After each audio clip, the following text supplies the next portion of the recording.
Já, til hamingju með að vera í öðru sæti í götulhlaupi ársins 24, hlaupasería 66 og hlaupahóp Selfá.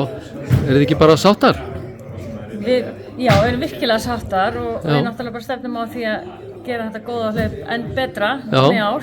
Þið eru í miðju kafi núna, eitt hlaup búið. Já, og tvö eftir, febrúar og mars hlaup. Já, er eitthvað nýtt núna? Er það þróa hlaupið eitthvað? Í ár þá eru hlaupaserían frívottuð, þannig að það er nýtt í ár. Já. Hún er vottuð af frí. Já. Sem að gera þetta bara eitthvað meira skemmtilegt. Já. Hvernig er svona, veðrið er svo sem ég get alltaf það besta í janúar, febrúar og mars sko, en hafið verið að fá fína þáttöku samt? Já, hún eykst sko eftir því sem líður hlaupið. Fæstir mæta í janúar, kannski eftir jólin og áramótin.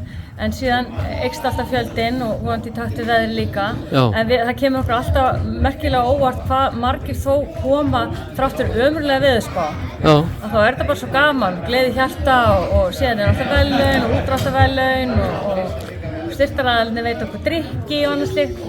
Þannig að þetta er alltaf líka bara gaman að koma saman og hlaupa. Og allir svona kannski svona smá spenningur í fólki eftir áramótin að fara að hlaupa á vorin. Þetta er svona smá undanfæri þess. Algjörlega, þetta er mikið gleðihlaup. Já. Og ná að bæta sig milli mánaða og koma kannski bara betur undirbúin fyrir sko vor- og sumarhlaupin. Þeir eru búin að spreyta sig aðeins á malbygginu eða ísnum. Já. Heyrðu, frábært. Gangi ykkur vel. Takk fyrir þetta.